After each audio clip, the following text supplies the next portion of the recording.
Welcome to the Hollywood Outsider, an award-winning weekly entertainment podcast. In this episode, we are discussing one topic. Normally, we discuss multiple ones, but this week it's just one topic, and it's the history of movie theaters. How have theaters changed over the years, both in facts and in our own experiences? Let's get on with the show.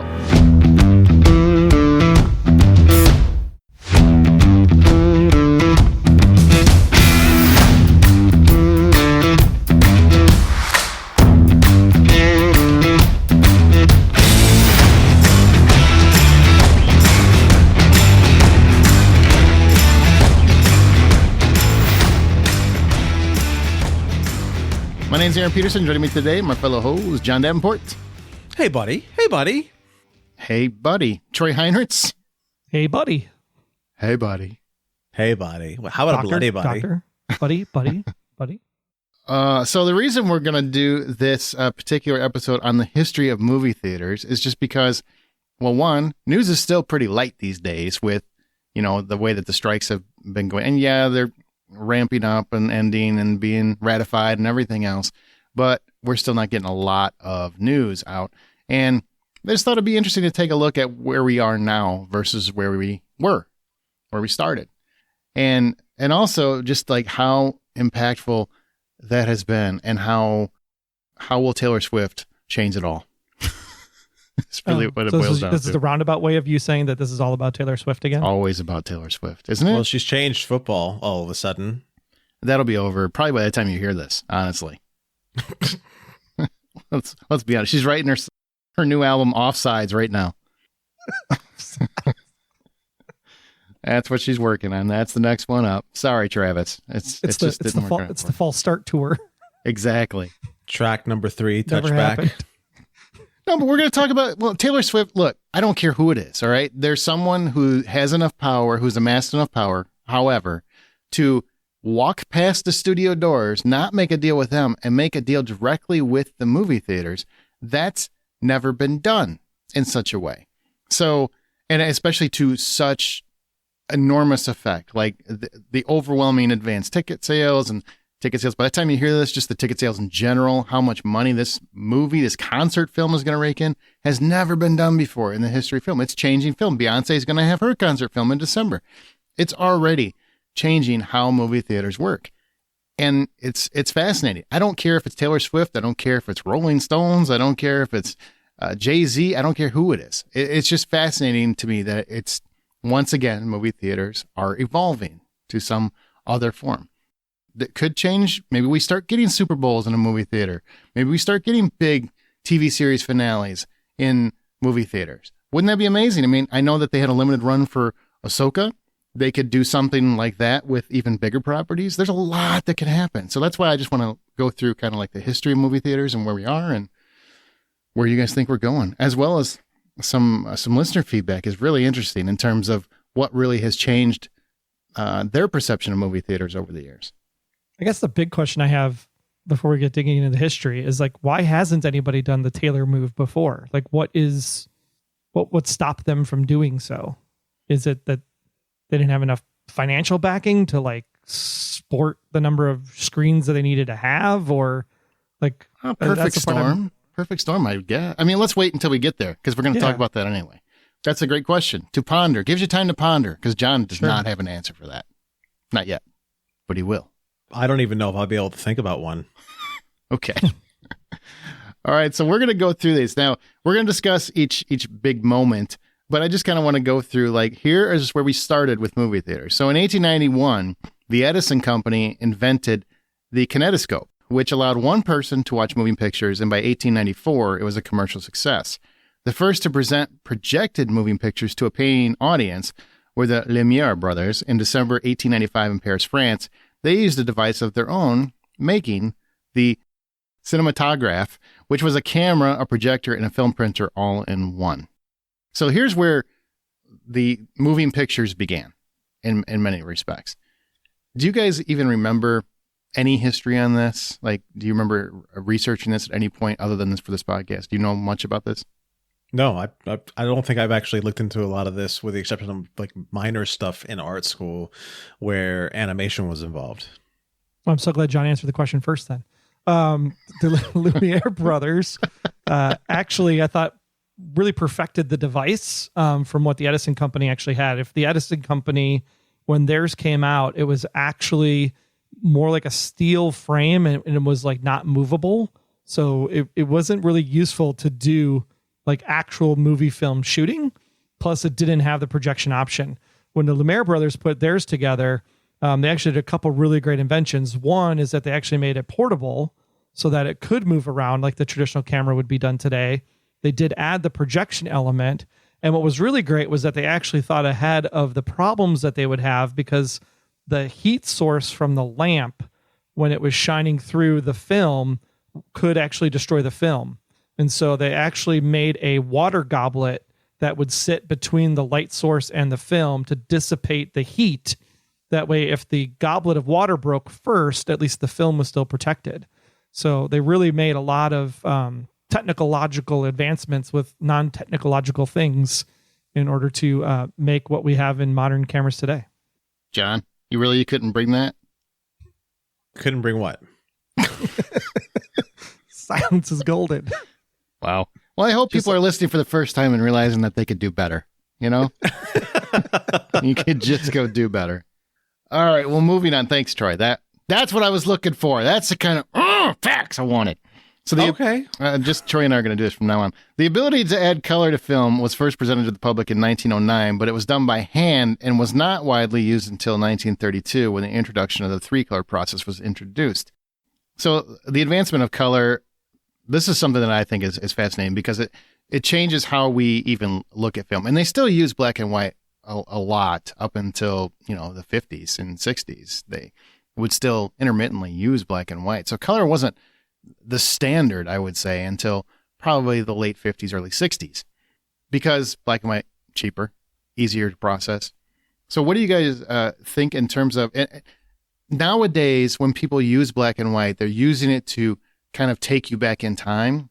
And I don't know if that necessarily resonates so much with audiences today as it did 20 years ago, like with Schindler's List, where that really just changed how you saw a film. I don't know if that would work anymore. And it's kind of amazing how we've come that far to where, in the old days, they would actually still go to black and white because they preferred it. It was easier. They understood it was more economical. Now we do black and white and people are like, I don't want to see that. I want color. Unless you're watching a Kurosawa film and then you're like, absolutely want the black and white. Well, there's no new Kurosawa films. That's a problem that somebody should fix. How would they fix that? Let's go dig his freaking ass up and make this work again. How do they fix that? Someone could actually do a film in the style of Kurosawa. Like it was, they actually did it in a video game, the Ghost of Tsushima, where they actually had a whole Kurosawa way you could play the game in the black and white, and it was fantastic. Yeah, it was fantastic. It was so good.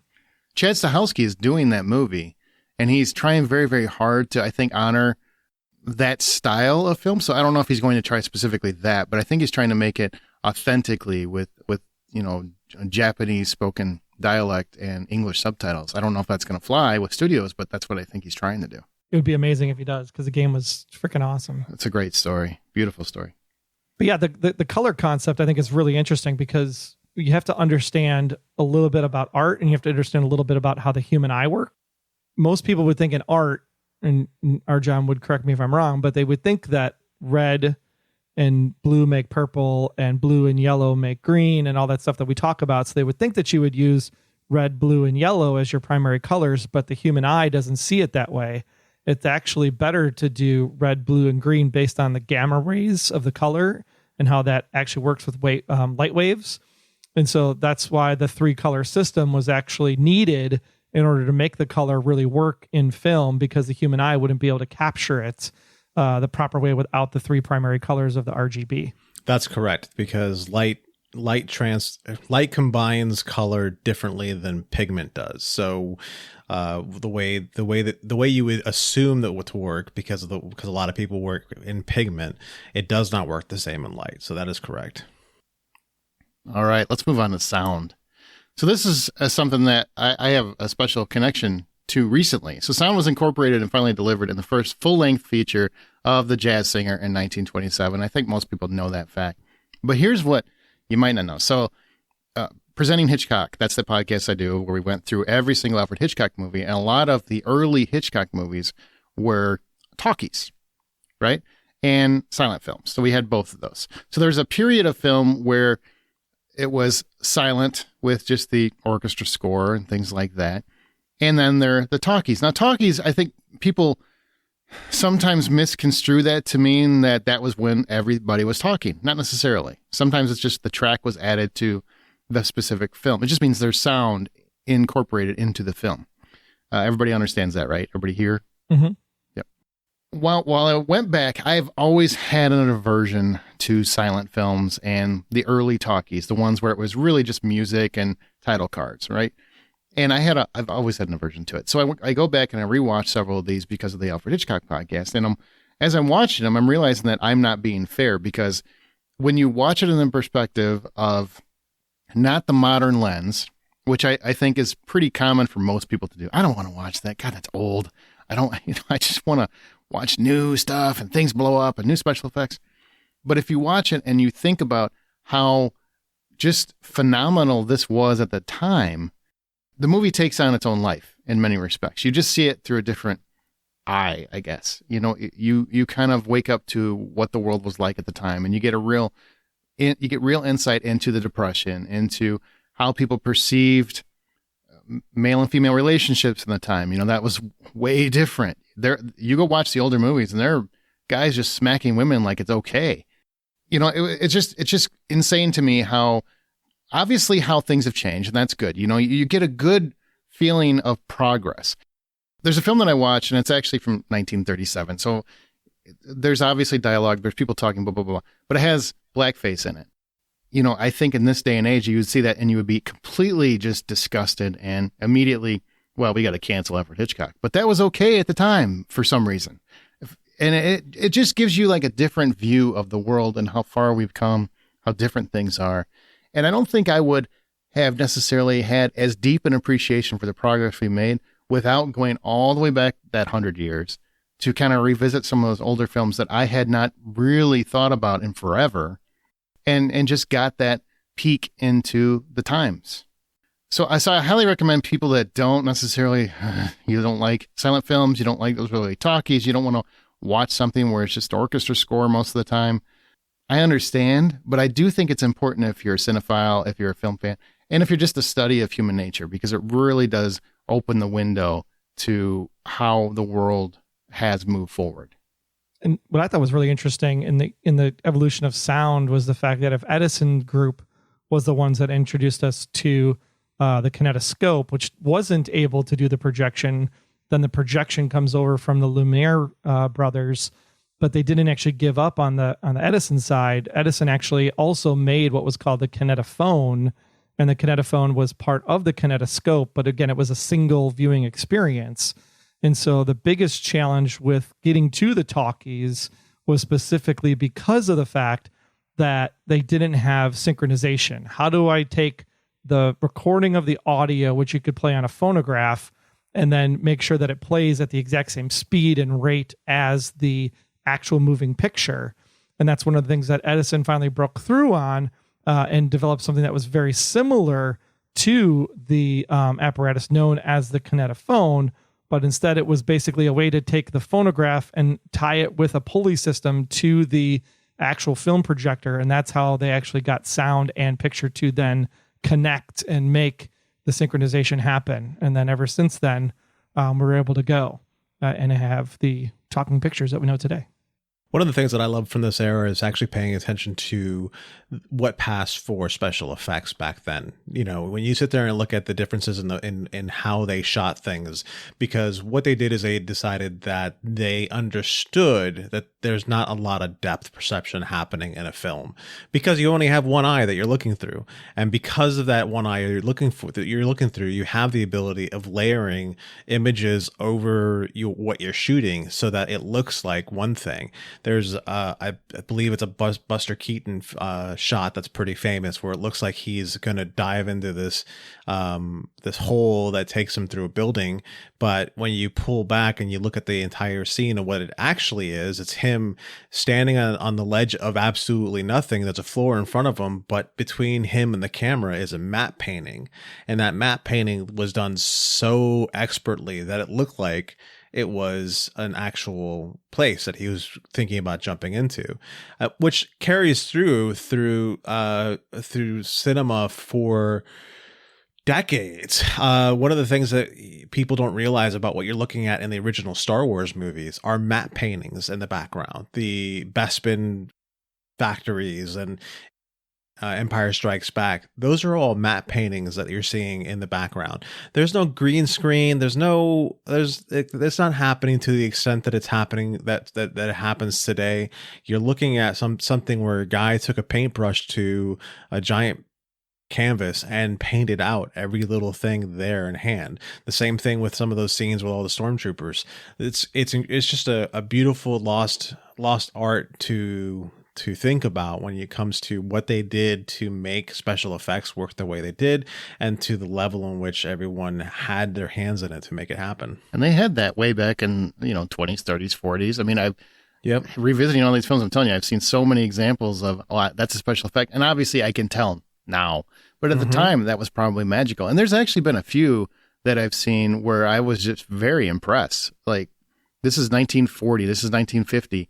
And it looks pretty stellar, and it's a special effect. Like, I can tell that this is a matte painting, or I can tell it's a backdrop, but it's better than Expendables 4. I can tell you that. Part of it is that the equipment we're watching it on today does a lot to ruin it for you in a lot of ways. That perfect clarity really brings it to life. Because the thing is that film is inherently in HD. So when they turn around, they're like, okay, well, we're going to remaster all this stuff so it's brand new again.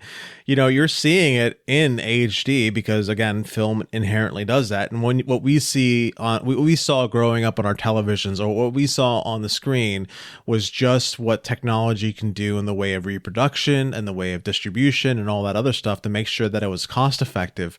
But nowadays, we're seeing crystal clear, as if you're standing in the room with stuff, and you can see in Clash of the Titans that there's an actual screen that they're standing in front of that has a movie being projected on it. That sort of stuff is incredible.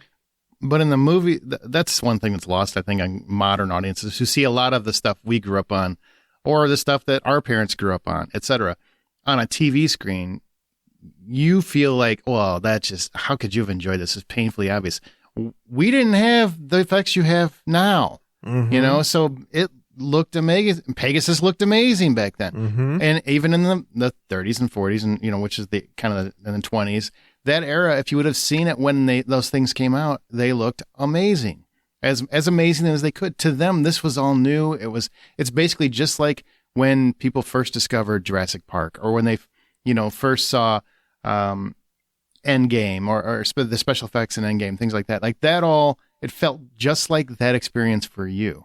That's right. So that's the way you really should look at it, and try to come to a realization of how movie theaters have changed over the years. Ray Harryhausen was not a household name for no reason. Right. So, yeah. Did a lot of magical work. He did a lot of magical work, and his work is still on display out there somewhere. I've got to figure out where it is, though, because that stuff is great. I'm sure you can Google it. The one thing that's really interesting about records is that records actually own their ability to the sound era as well. Because if you ever wondered why you have like 78 rotations per minute, 45 rotations per minute, and 33 and a third, the 33 and a third actually comes because there was a company, Western Electric, part of AT&T, and when they tried to figure out how to make sound better for movies.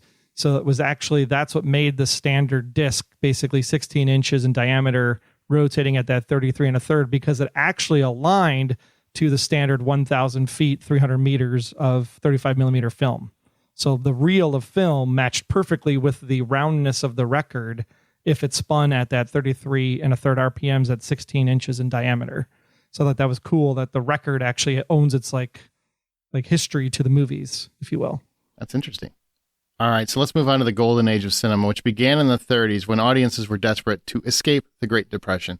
And I find that most intriguing because now I almost feel like there are filmmakers such as, I don't know, Scorsese, who love to just trash escapism cinema, as that's not cinema. We've heard that from him in particular multiple times, but I've heard that from cinesnobs, I'd like to call them, people that think that there's only one kind of movie you can enjoy, people that I don't agree with. But hey, like whatever you like, that's fine. Just don't hate. Just don't be negative to other people that like other things. There's nothing wrong with it. There's nothing wrong with escapism cinema, and it has been cinema for over 100 years. So I just thought that was important to point out because movies have always been an attempt to escape reality. For me, for millions and millions of other people. Now, there is an art to many films. There is definitely a level of intellect built into certain kinds of films, but there are all kinds of films. And since the golden age of cinema, Scorsese, which was in the 30s around the Depression time, people have been going to the theater to escape the problems that they deal with on a regular basis. And if you look at the last 4 years, lots of problems. Of course, people are going to lean toward real escapism and not want to go back. They don't want to watch a documentary on COVID. You know, I don't think that makes them less intellectual or makes filmmakers weak or lazy. I think they're making things that people want to see. Whether you enjoy them, whoever you are, or not, remains to be seen. But that is what is happening. And I just thought I would mention this, and I think it's an interesting topic that don't we hear that a lot from people that feel more comfortable with a certain kind of film, that escapism is not real cinema? I mean, cinema to me is the definition of the technique of creating whatever art you use in order to, pass light through a camera, to capture it on film, to attach audio, to use different effects and techniques in order to make the film stand out and pop in the way it needs to do. So how I perceive the film has nothing to do with the art of the film creation. So escapism is a feeling, not an actual art form. So therefore it can be film. Wouldn't it be movies. the eye of the beholder, right? Exactly. It's all of it's wildly subjective. You've got somebody like Scorsese. Yeah, that's how you say it. It's much, much more ominous that way. Yeah, it really is. I mean, he was just only call him Marsco. We're buds. Yeah. Hashtag Marsco. Trademark. And we lost John. Sorry, John. Is that Marsco?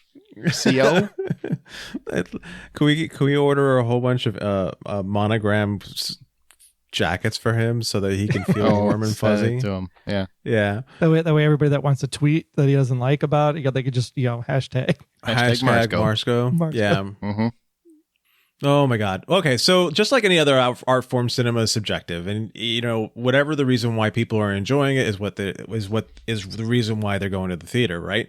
So if you are somebody who's a quote unquote cinephile and you're going to these movies that are art pieces of art that are meant to be pieces of art, then you're escaping into that. But the people who don't find that easy, who want something more accessible, something that takes them for even further out there than what it is they're looking at, they're going to go to the more accessible artwork, right? They're going to go to books. They're going or they're going to go to comic books, or they're going to go to whatever it is that is out there that creates a story in which they can fall into and be in a wonderland of magic and heroes and whatever it is they want to do. Whenever I hear somebody say that cinema, the films today aren't cinema, or, cinema is only a certain kind of film, I just smile and nod and let them have their way, because apparently they have their thoughts. It's just like the same people who walk in the MoMA which is the Museum of Modern Art in New York, and sit there and say, this is what real artwork is. Things like a toilet that's been knocked over and somebody signs it and puts a couple other knickknacks on it. That's artwork because it's supposed to be triggering some sort of thought. You got a Pollock sitting on the wall that, though his color theory and color techniques are something to marvel at, to the common eye, it looks like it's just paint splatter on a canvas when, like he just threw paint up against a wall and it stuck, which is not the technique he used, but it doesn't really matter because overall people won't appreciate it the same as somebody else. So again, all subjective, but the people who seem to think that they have the ability of forcing their opinion on one another are the ones that just annoy me the most. Is that us? Wait, is that us? Did we form first? No, I think we're open-minded. We like Michael Bay just as much as we like, Chris Marsco? Nolan and not Wes Anderson. Yeah, Marsco, just as much as Marsco. It's funny. Is he a cop? I could see that. Yeah, he's a grizzled detective trying to solve the big case. But he only solves real cinema cases. He won't solve escapism cinema cases. I don't know where I was going with Marsco. that. Hashtag Marsco. I think the reason why it was called the Golden Age of Cinema was because there was like a really great period towards the end of the Depression, right before the World War II started, where 1939 is actually one of the best years of cinema because 5 of the movies made that year actually end up on AFI's top 100 movie list. And those would be Wizard of Oz, Mr. Smith Goes to Washington, Stagecoach, and Wuthering Heights. So those all came out in 1939. So did Gone with the Wind, brother. I'm sorry, Miss Gone with the Wind. Yes, that was How did you 5. forget that? Gone with the Wind, Wizard of Shame Oz, on you. Mr. Smith Goes to Washington, Stagecoach, Wuthering Heights. Gone 5. with the Wind is cinema. I can't is count. Cinema. But I don't think you can watch it anymore without a disclaimer. Right, exactly. Because we're not old enough to understand that this happened, like 80 years ago. And then on the other side of it, towards the end of the war in 1951, it's another great year with 1951 having African Queen, Streetcar Named Desire, An American in Paris, and A Place in the Sun. So that 10-year period during the war is like really when people came out to the movies and just really embraced Hollywood. And it doesn't really pick up again until the 70s. Escapism, right? Mm-hmm. Escapism. Things were tough.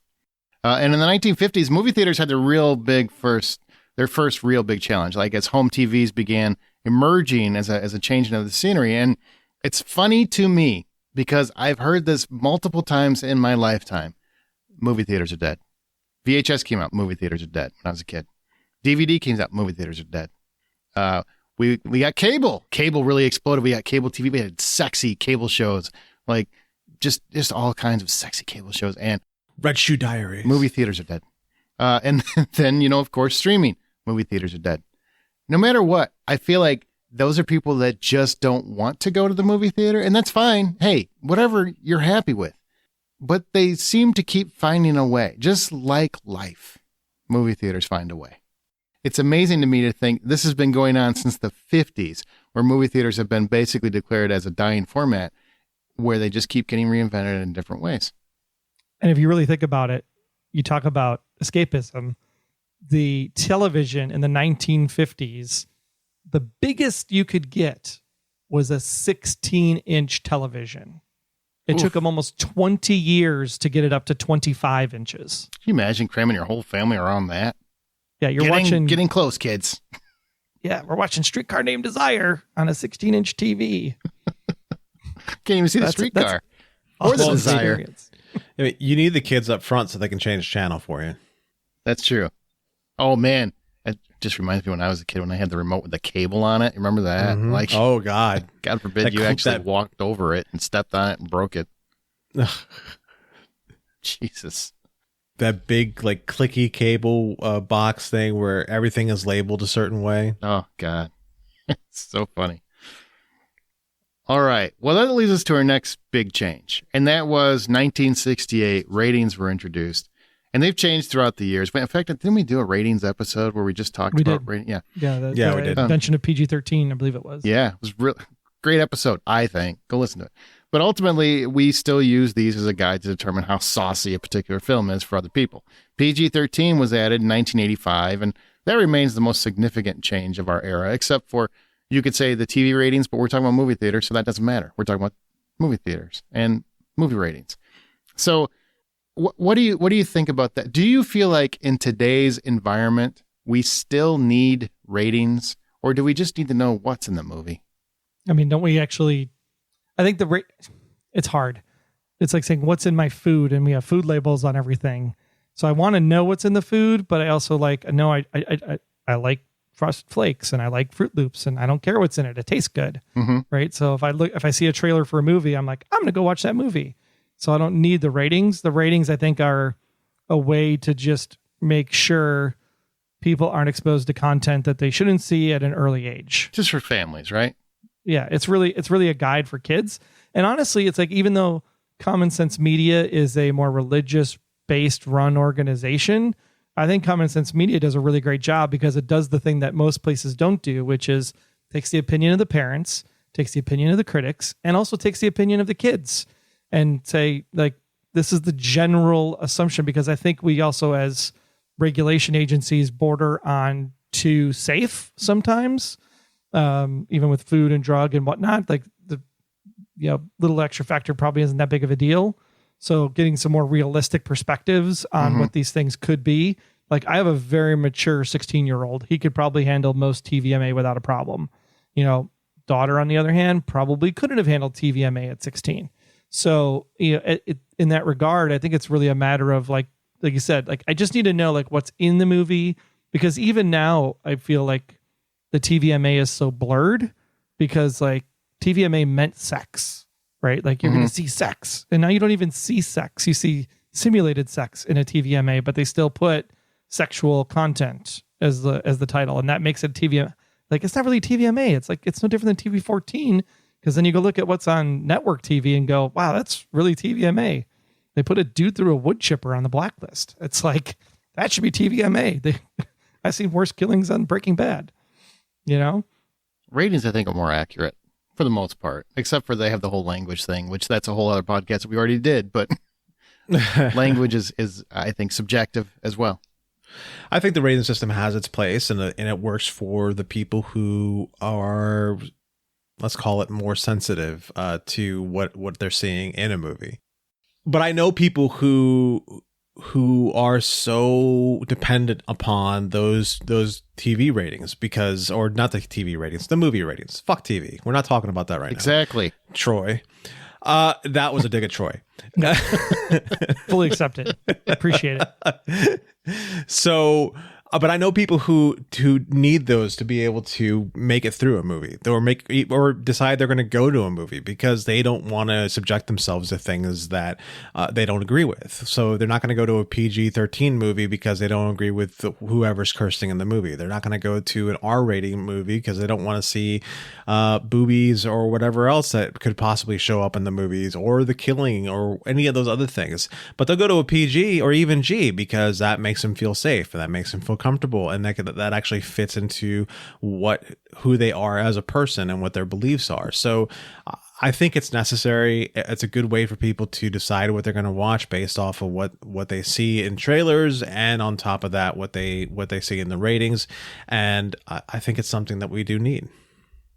All right. Well, moving on, the next big change came into focus in the 1970s with the blockbuster era. And it began, and obviously that's also when cinema began, according to Martin Scorsese. But also, it began with Jaws, a movie that made hundreds of millions of dollars in the summer, and before that was commonplace. So if you look at it the way the world is today, we all think summer's blockbuster season. Now, granted, that has changed a lot with the way TV's evolved, the way movie theaters have evolved. But back then, summers were not the place where people went to the movie theater, because what do? They went out, they had fun, they went outside, they went camping, they didn't go to the theater. Well, this changed. So basically, this formerly dead season is now the most lucrative time of the year. So people came to love movie theaters once again to escape. Only this time, the hot rays of summer. And how they were. I mean, we talk about climate change, and climate change is a real thing. I'm not dissing on climate change, but there were definitely hotter summers even back then in the 70s. And especially when you think about the issues they were having with like the gas crisis and everything that was going on there, it was just hard for people to get around. So they needed some place to go and congregate. And the movie theater is a great way to do it, to get that free air conditioning.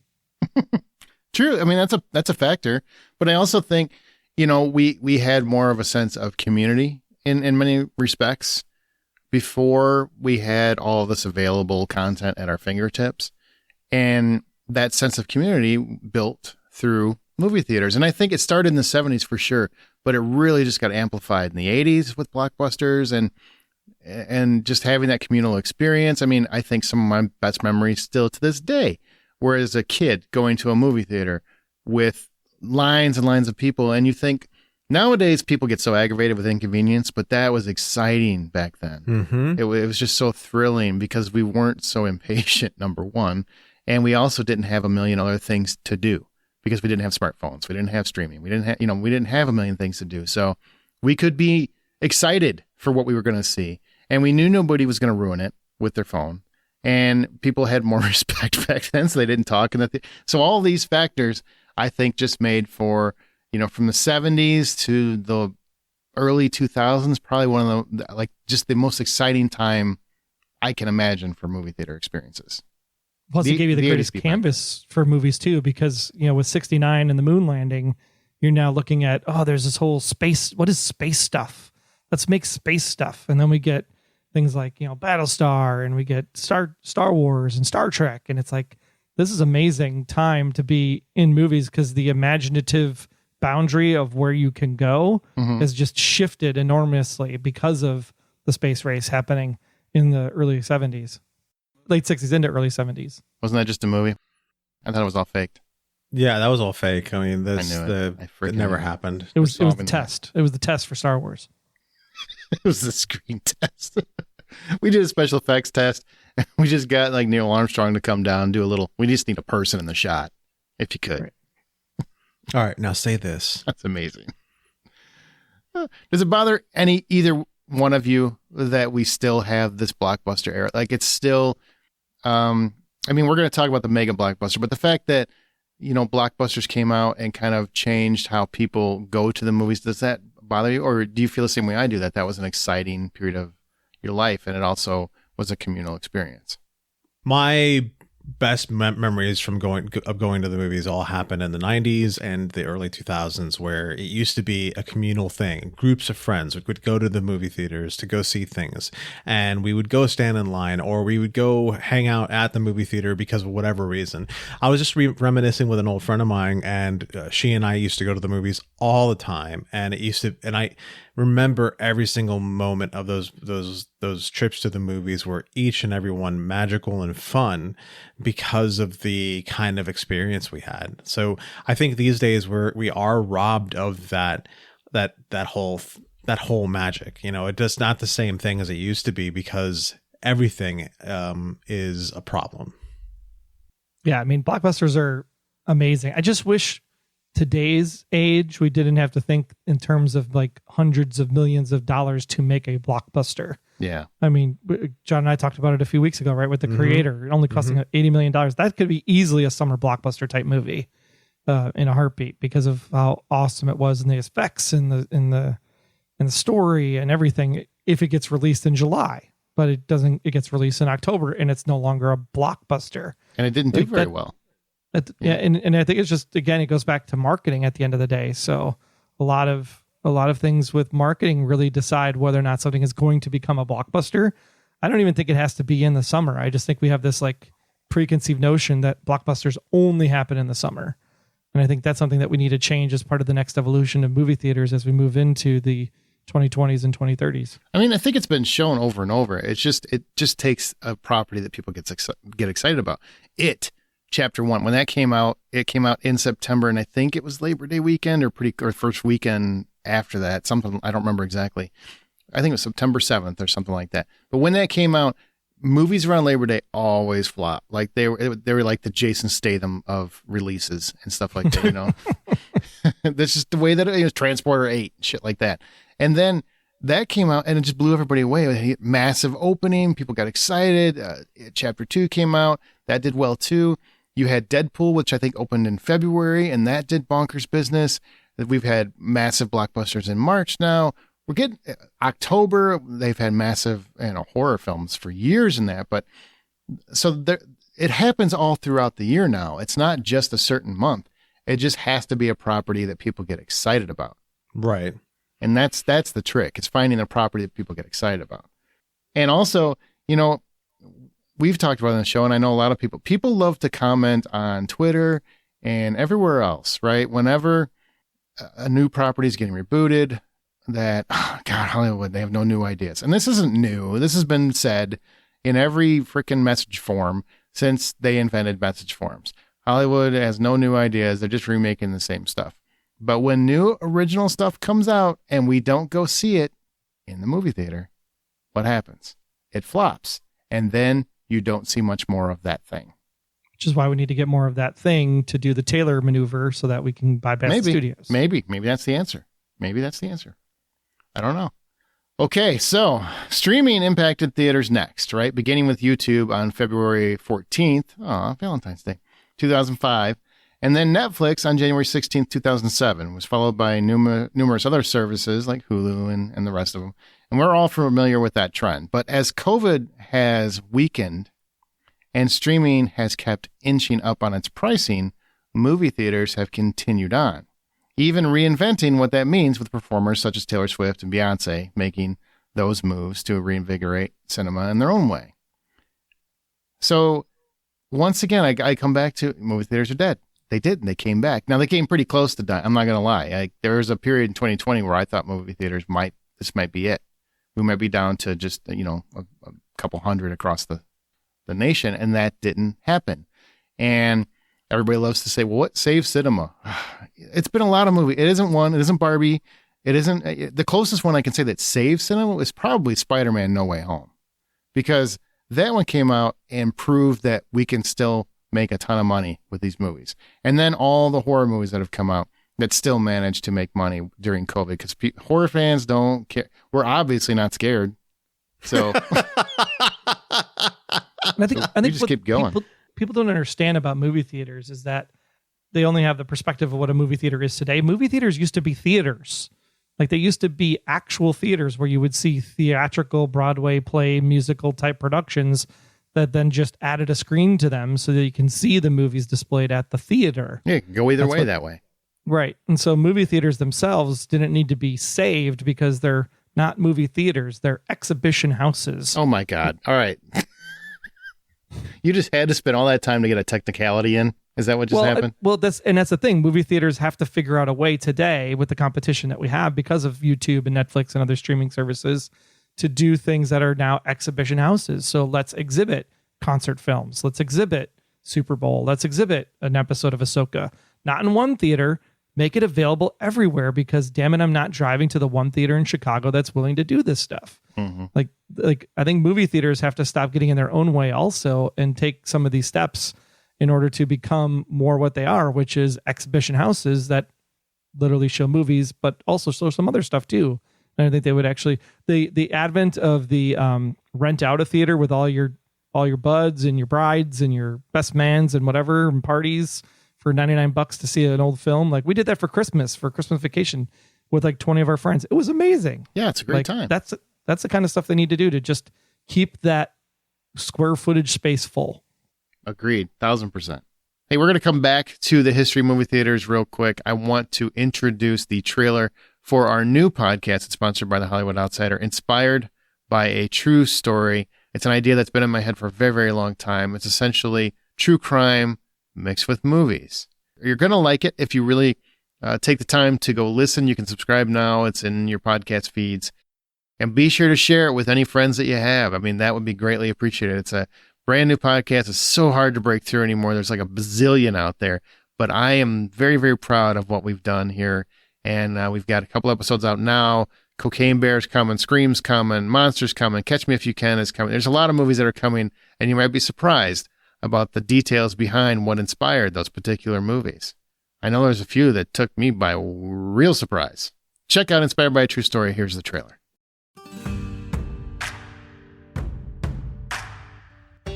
We all love true crime and the movies they inspire. But have you ever wondered how true that story actually is?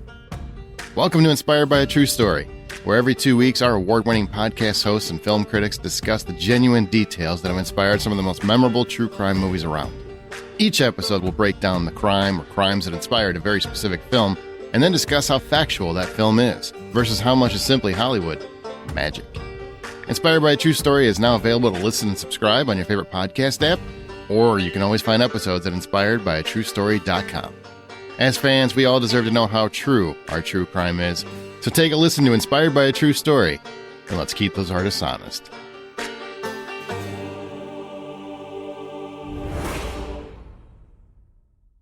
I know everyone is sick of hearing the name Taylor Swift. I get it. I mean, it's not her fault that she's as popular as she is, but I get it.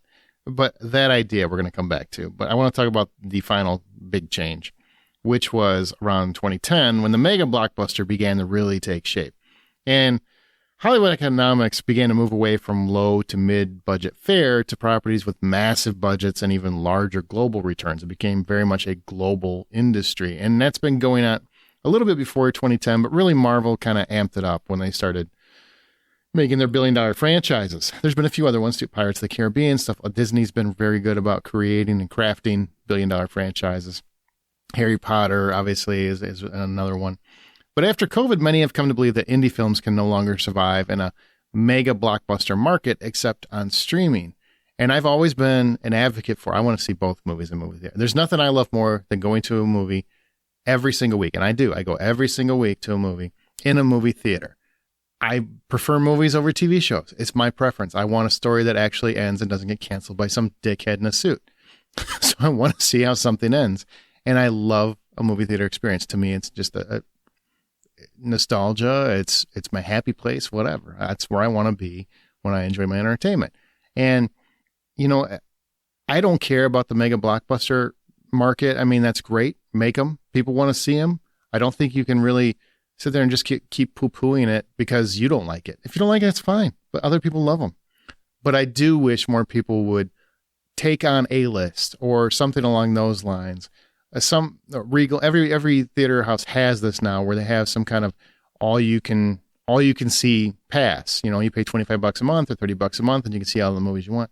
Go see your mega blockbuster, and then the next week, go see an independent movie. Go see something you would challenge yourself. See something you wouldn't normally see. I wish more people would do that. I do think that is dying in many respects and being replaced by I stumbled upon it on streaming. What say you? I 100% agree with that point of view as far as people aren't willing to go to the theater anymore unless they have some way of proving that they're going to have a good experience. They don't want to take the risk and then go see something that might not be to their liking. They don't want to take the risk to give up that time to something that they hear on the internet is bad. Even from trusted friends, they'll sit there and turn away suggestions for movies and TV shows, Justified, and not sit there. Nice. 2 digs at Troy. But, you know, even for trusted friends, I've told the story before where I've had a conversation about a movie and I'm like, yeah, no, the movie was good. I really enjoyed it. There's a little wobbles here and there, but, you know, it's still overall a good sit. And the response would be like, well, I heard it was terrible from these strangers on the internet, so I think it's going to be terrible. No, I saw the movie. It's not terrible. If you know, it wobbles maybe, but it works. Oh no, it's terrible because these people on X or Twitter or whatever it is it's called these days all said it's terrible. You know, I've found my ability to trust these mass voices on the internet is lessening because it's, you know, you hear stories these days about how things are movies and TV shows are being review bombed left and right. And so how can you trust the internet anymore? How can you trust that these voices on the internet are telling you the right story? You know, we're all too afraid to experience something for ourselves without that. And I think it's sad. My favorite is when people say that, well, you know, critics are all bought and paid for. I'm like, when? I've been waiting for my check for a long time. Man, I am about to be able to afford that newspaper I always wanted. Sweet, great one. Right when they're in style. Right. You know, I think there was probably one last big change though too, which was probably in that 18 to 20 range of 2018 to 2020. That was both the introduction of Movie Pass and A-List and things of that nature, because it solved the problem that John was talking about taking a chance on a film. Sure. Like yeah. now I can go to 3 movies a week and I don't care what it is. I just want to make sure I'm getting my value out of the $25 a month I'm paying for A-List, or $23.99, whatever it is. Don't quote me. It's more than 20, less than 30.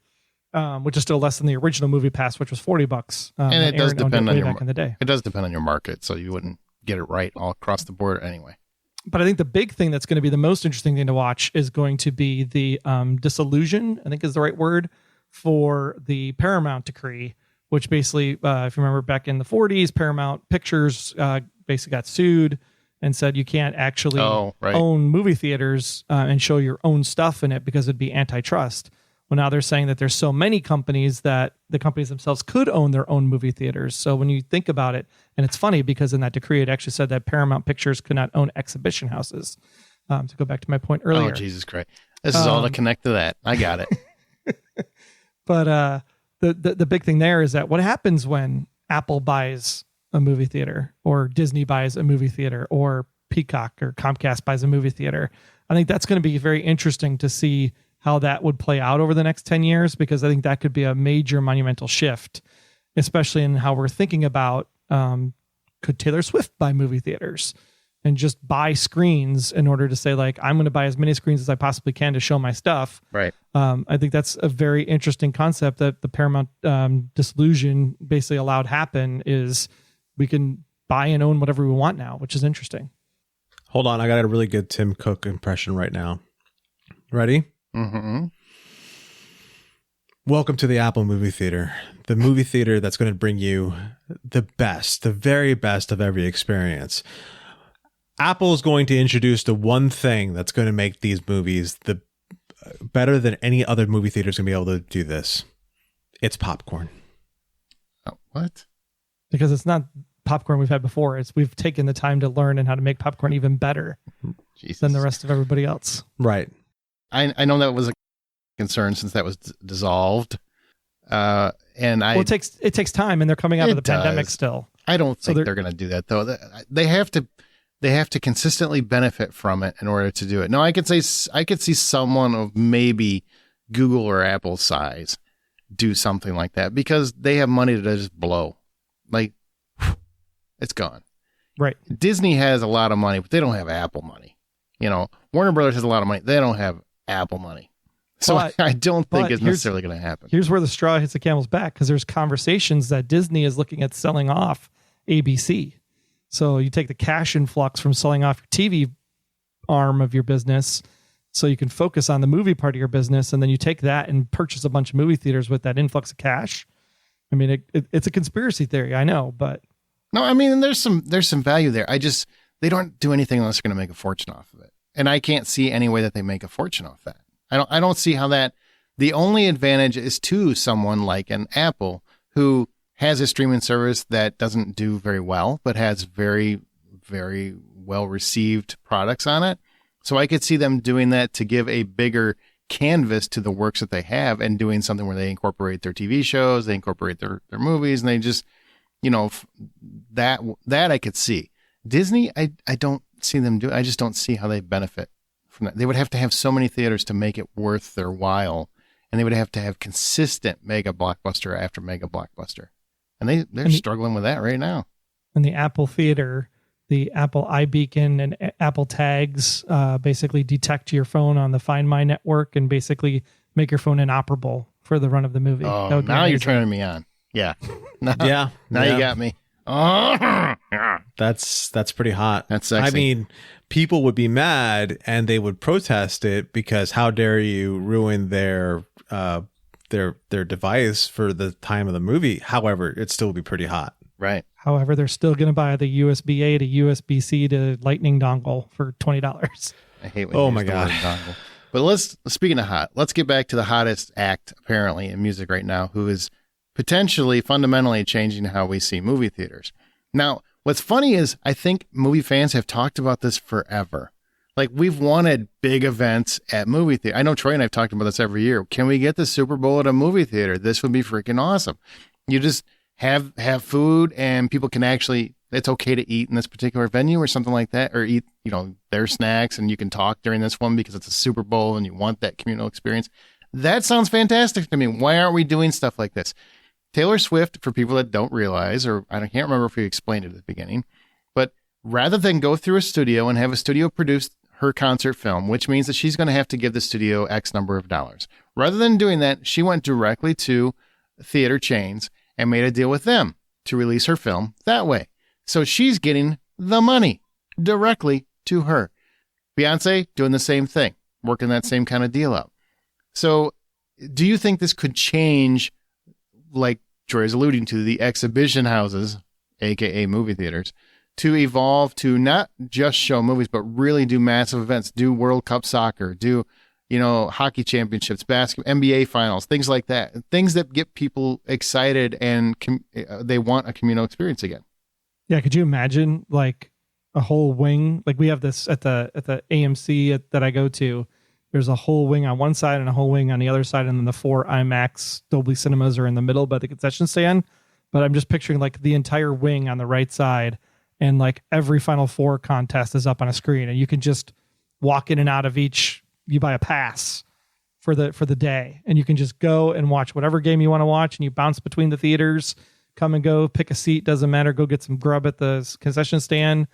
Movie theaters would make a killing. Fill the afternoons. The Final Four, especially those first four round 1 and round 2, where the games run all day. You'd make a killing doing that.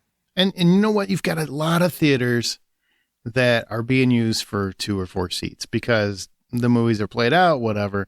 And instead put in those sporting events, get people, because people love that kind of stuff.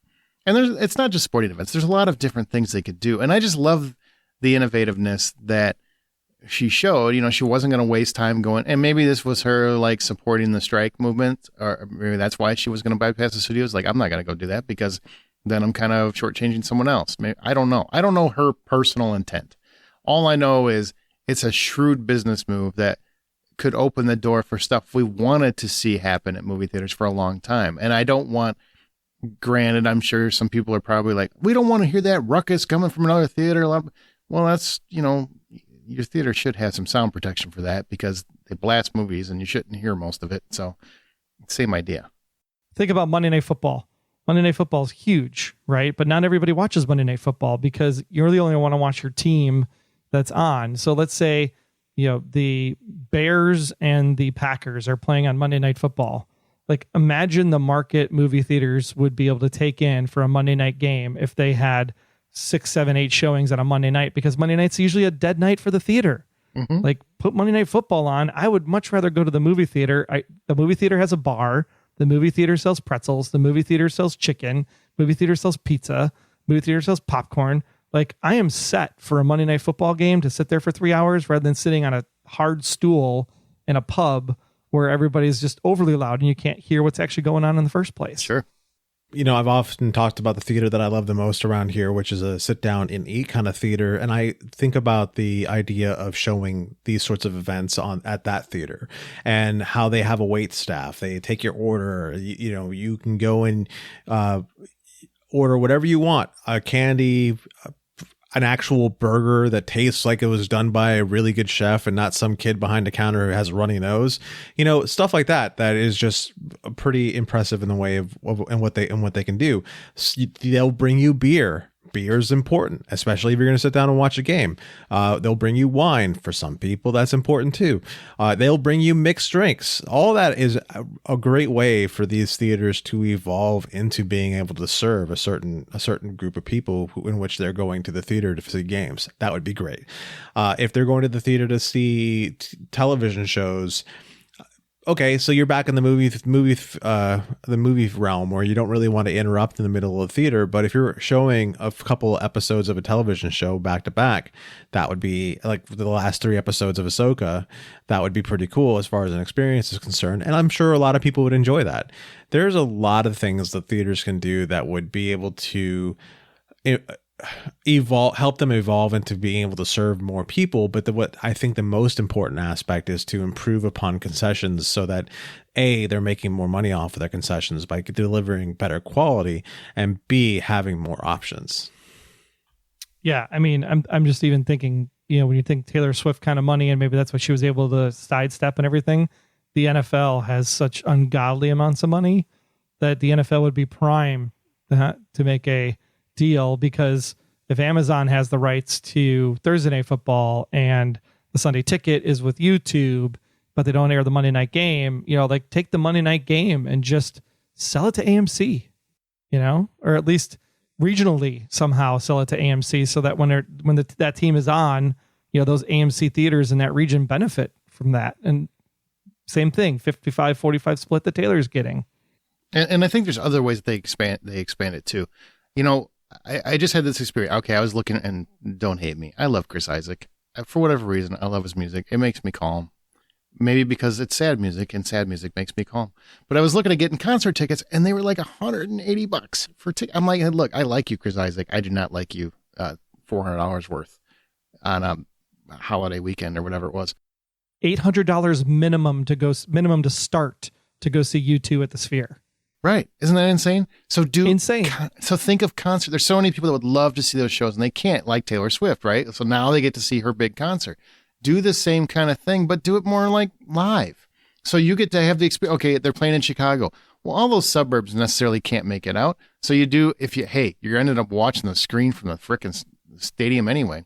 So I'm sure they're going to say, like, you can't do it in the certain areas where they're performing, because that would necessarily, that would kind of cancel each other out, right? They want to make money from selling out a tour. But have theaters in very rural areas or something like that, or just the outskirts, or all across the rest of the country, that can actually see that concert live.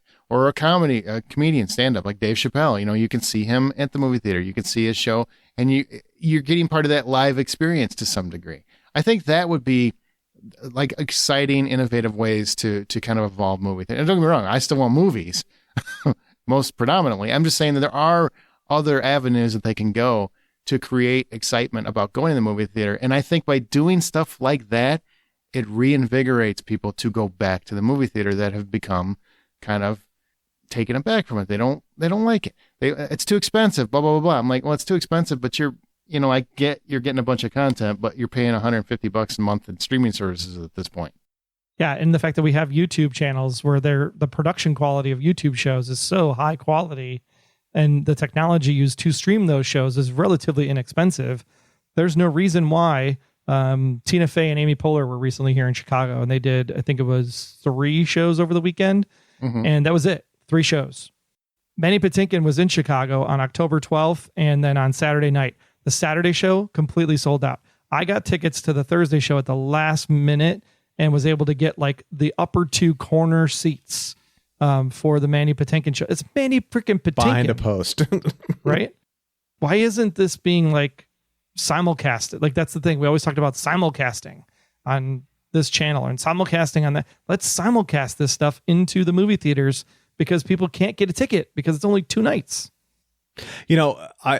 I'm relating this all to an experience I had way back in the 90s. I went to go see Korn and Rob Zombie and one other band in a stadium, and it was a free ticket that I got to go on to because a buddy of mine just happened to get tickets for the company that he was working for, and he says, "You want to come?" And I'm like, "Yeah, sure, I'll go." A free ticket to go see Korn at the time in the 90s. I really liked Korn, so I go.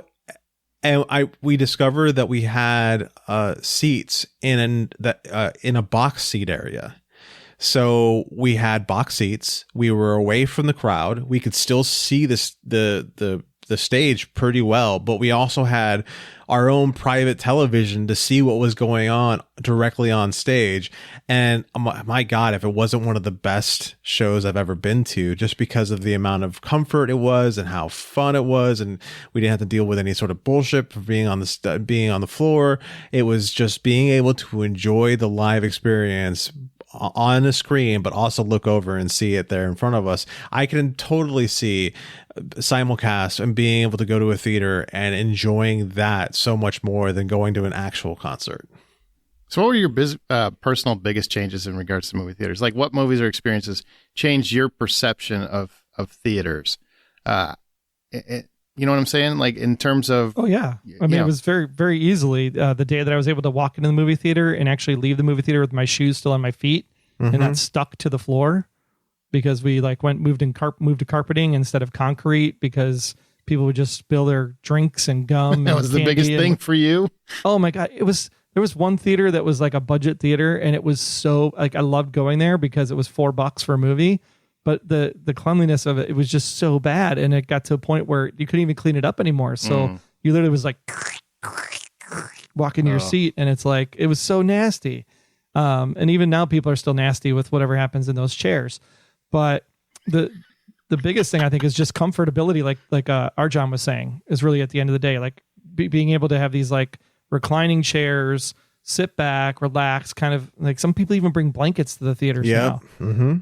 It just let me feel like I'm at home for the next 2 hours and enjoy myself. And that's why I would go to the movie theater now, because it's a bigger screen, it's a better audio experience. And I think audio is really the big thing. I remember the first time DTS came out and THX and all these sound formats. And then when Dolby Cinema hit it was like, man, and Rogue One, when those AT-AT walkers walk across the beach from one side to the other, and did it not just shake my right side of my butt cheek to my left side of my butt cheek, I was like, this is amazing.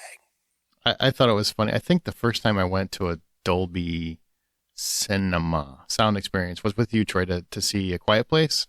Oh, yeah. They didn't have theaters in my area that had it. And which is funny, because you'd think, well, how amazing could that be? The movie's silent. It's not. There's a lot of others, but it just amplified the silence, and it was just amazing to hear how pitch perfect all the sounds were. And then going to see a 4DX movie where it's basically a theme park ride, where you're so like just between sound and those kinds of innovations, I think have really just, it's not something I need every time, but I love that they're there when I want them. Mm-hmm. That's the way that for me, the big thing was the switch to stadium seating. You know, before it used to be, if you got a certain spot, you'd be able to see the screen, sure, but you'd always have somebody's head in front of you also. But when we switched over to stadium seating, that's when movie theaters really changed the most for me. I remember when we got a Movieco in Fort Lauderdale, that Movieco was my favorite place to go, just because of all the stadium seating and how comfortable it was, and it was just great. And then from there, it was the recliner systems when those started becoming a thing, which was, I think, the last 5 years, recliners started becoming a thing. And again, going back to my appreciation for the concession stands when it comes to the restaurant idea of mixing the theater and a restaurant together. I love that. I just do. And I know Aaron hates it, but I love it because... Yeah, I'm not a fan. I don't dislike it. It's just not the way I want to... Clang, clang. It's not the way I want to enjoy a movie. We actually had a movie theater that solved the front row problem open up here in the suburbs of Chicago. What's the front row problem? The front row problem is that you sit in the front row and you have to like look straight up into the sky. Oh, they're too close. And you literally look like a Pez dispenser because your neck is so far back. So they actually put sofa beds in the front row so that you could lay down, and that way you're not like craning your neck up like a Pez dispenser. So now you can actually see the movie. And it was actually great because they actually fill all of those now because they're sofa beds. I'm sure they do. Basic Instinct would have sold out. Right. My theater that I go to, my favorite places to sit are in the first to second row because that's the most immersive seats in the place. And you're not running into the problem of people being in front of you because, again, stadium seating. But if you want an immersive movie experience where you practically have to turn your head, but you're comfortable at the same time, I actually like being in those rows at that theater. But if I go to a normal theater, I would not want anything to do with those. Yeah, I'm third row stadium seating. I'll take the handicap seats if they're not being occupied. And then I have to sit by. I'm kidding.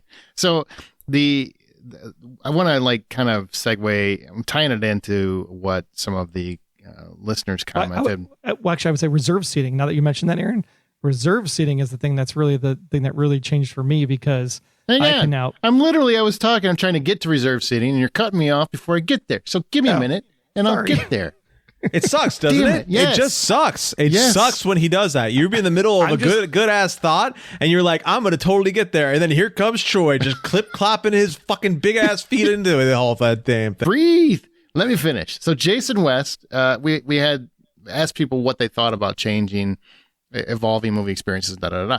And Jason West was talking about how he saw Top Gun Maverick a couple weeks after release. There's 7 people in the theater. Fast X after 2 weeks.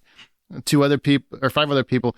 They said it wasn't the prices either. Tickets were $5 on Tuesday before 6, unlimited popcorn and 2 large pots for $20. I think they screwed up when they started reserve seating.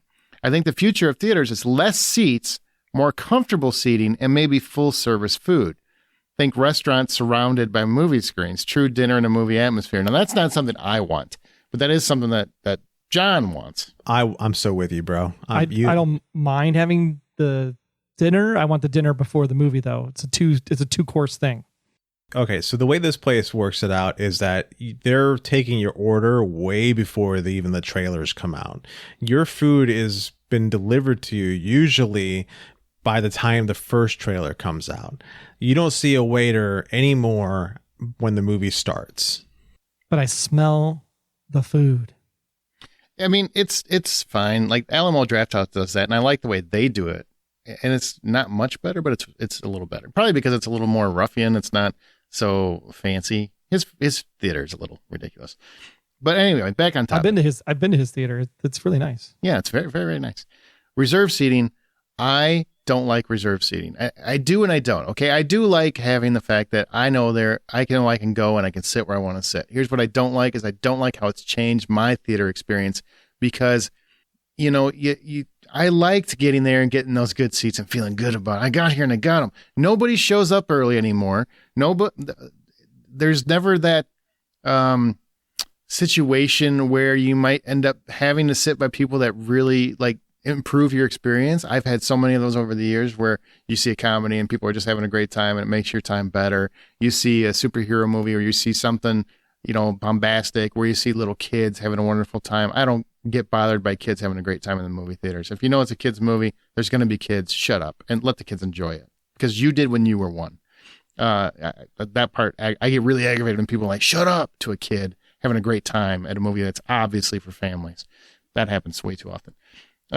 Things like that. Like there's just those kinds of things I miss. I just miss waiting in line, that communal experience, all of that. And reserve seating killed all of it.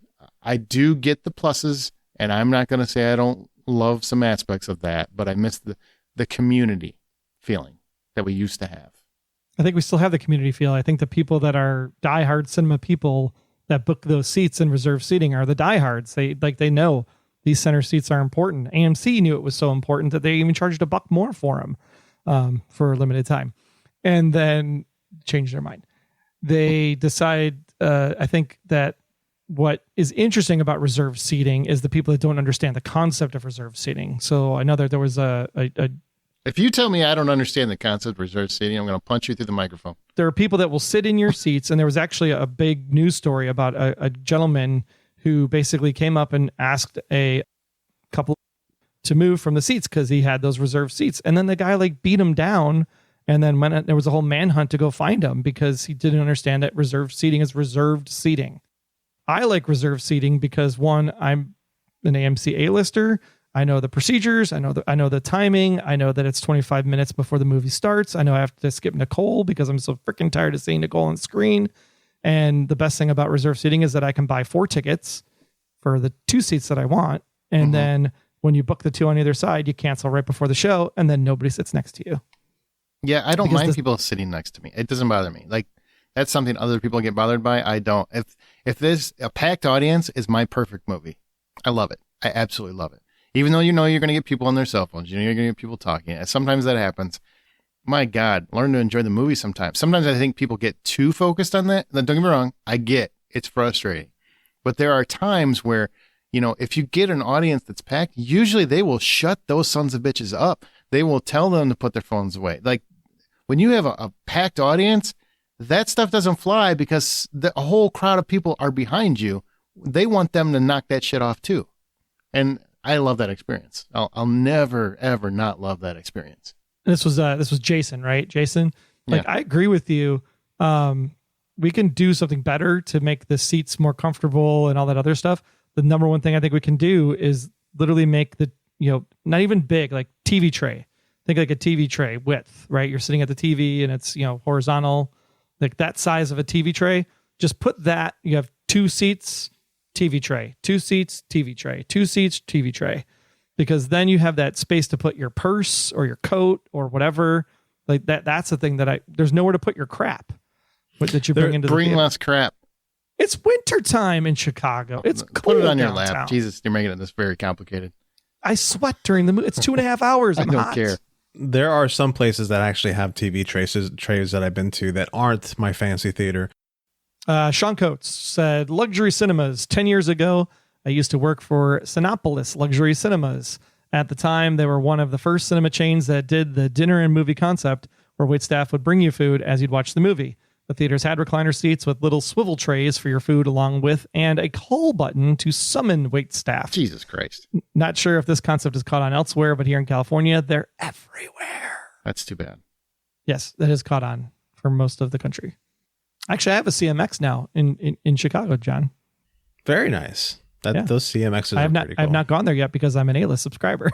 Yeah, that's fair also. I haven't been back to the CMX in a while. But it is nice. All right, Kyle Nolan, I want to mention this. So he says one big change for me was 3D. Never saw anything in the theater back in the red blue glasses days. Don't remember the first modern 3D movie I saw, but seeing How to Train Your Dragon in 3D IMAX while away on vacation was amazing. Another major change is the A-list, which we talked about. So 3D, I'm just curious. I know, Troy, you love Pixar animated. Do you see them in 3D when you go? Like, has that 3D change for you at any point how you see movie theaters? The 3D to me is about, so the gimmick of the red blue glasses era was like, oh my God, stuff's coming at me in my face and jumping out of the screen. Ah! Yeah, You know? I remember. Yeah. 3D is best done when it's depth of field, so it feels like stuff is farther away. The first time you saw the Starship Enterprise in a 3D movie go to warp speed and go away from you and actually look like it went away from you, that was cool. Gravity in 3D Gravity in 3D. terrified Oh my God. the crap out of me. I'm never going to go to space ever again because of Gravity in 3D. One, I'm because never gonna go to space ever again. Ever again. never. I've been to space in my dreams. Not even gonna go to space in my dreams because Gravity scared the piss out of me because the 3D was so realistic feeling with the whole parachute sequence, and it was like back and forth, and like I think where you can get depth of field in a good Pixar movie, like well, not Pixar because How to Train Your Dragon's DreamWorks, but things like that where you have expansive, Moana in 3D was fabulous, right? Toy Story 3 in 3D with the claw coming in the fire. Fabulous, right? There's certain movies that lend itself to that aspect, but not everything has to be 3D, Kyle, just for the record. No, not everything has to be 3D. And I'm glad that 3D is phasing out a little bit. It's not as big of a deal as it used to be. Mark Andrews says the best thing was phasing out those ridiculous midnight preview screenings and just making them after 3 p.m. on a Thursday before the release date. Ridiculous. They would think that people would want to shell out money for that. I mean, We sure. did, though. We totally did. You dirty son of a bitch. Just Yeah. to even say those words, that you phasing out preview screenings was cool. Shame on you. I've got so many things to say, and I could be the asshole and just be like, they had to phase them out because somebody shot up a movie theater. That's the only reason they phased them out. But I won't. You know what I'll say? I'll tell you this. I had so many fantastic experiences going to midnight show. I went and saw Grindhouse at a midnight showing. One of the best experiences of my fucking life. Saw Pirates of the Caribbean with my daughter, and there were people dressed like pirates at a midnight show. Took her out of school. Shouldn't have, but I did it. And she had a great freaking time, and she's going to remember that the rest of her life. Like, that kind of stuff, you can't replicate. You just can't. Even with the Thursday screening, I go Thursday. That's when I like to go. If it's not a critics showing or something like that, I definitely prefer to go on a Thursday night because those are my people, right? Those are the people that would have mostly been at a midnight show, but they never come out en masse like they used to for midnight screenings. So, shame on you for saying those words. I'm so mad at you right now. Return of the King at midnight, Two Towers at midnight, still went to work afterwards. Oh, Yeah. Jesus. Those are the days, right? It was better than going to work with a hangover. Yeah, rolling in at 4 a.m., going like, that's the greatest thing I ever saw. I gotta be up 3 hours. Jesus Christ. But it was awesome and totally worth it. What was I thinking? You were thinking of hanging out with your friends and having the best time you ever had. That's what you were thinking. Yeah, because everybody that was there was your friend. That's true. That's what it felt like. I can't remember a single midnight showing at all. So Wow. best time of my life. Yeah, I guess. Dark Knight, I remember that. I very specifically remember these far more than I remember a lot of other movie screenings, just because those were packed with people who loved these things just as much as you did. They Phantom were Menace. Man, what? Phantom Menace. Oh, I thought you said Dennis the Menace. I'm No, like, there was Phantom no Menace. midnight show for that. We got in line at 6 a.m. in the morning to buy tickets when the movie theater opened at noon. I love how all your for the references midnight between show. you two is Star Wars, but go ahead. But it was the experience of the waiting in line for a big thing, because you didn't have to wait in line when the other big things came out. Sure. But you waited in line from 6 a.m. till noon to buy the ticket, got in line at 1 o'clock for the ability to get your seat because there was no reserved seating. And you stood in line from 1 p.m. till midnight to get your seat for the midnight show. Yeah, only suckers stood in line. I didn't stand in line for that shit. I did. Loved standing in line. Talked No, about it before. Loved it. Yeah, I didn't stand in line for that shit because I knew people at the movie theater. I just walked right up, got what I wanted, and bypassed the line entirely. And this You is missed why all your the bitch friends. ass has to go to the fancy freaking movie theater, because you've been spoiled your whole life. The rest of us had to work. for this Spoiled? shit. That's not spoiled. I earned those relationships fair and fucking square. There are people that were in that Phantom Menace line that I am still friends with today. I'm telling you, every year when I go to South by, the reason why, big reason why it's my favorite festival. Oh, here we go with the South by story. Here just we listen, bitch. go. Oh, You now wait I in have line to listen. it doesn't matter who you are. Everyone has to wait in line. Everyone except the stars of the movie. But everyone else, I don't care if you're press, I don't care if you're VIP, whatever. You still have to wait outside until those doors open. And during that time, you have to have conversations with fellow film fans, just like the old days that I grew up with. And those are the best lines you're ever going to wait in your entire life, because you're there for the same thing, because you love movies. And I don't know what better experience there is. This sounds a lot like cocaine. It feels like cocaine. And speaking of, it's time to end this podcast. So thank you for everybody for listening. Remember, you can share your thoughts on this episode or anything else in our Facebook group, The Hollywood Outsider. You can find us on social media, whatever you want to do. Please rate and subscribe on your preferred podcast app if you like this show. If you don't like it, don't do that, because we don't want negative reviews. That sucks. And thank you, John and Troy, for joining me on this trip down memory lane. I hope everybody learned something. I know we did by researching this. The ones of us that researched it. What's that? Exactly. Thanks, guys.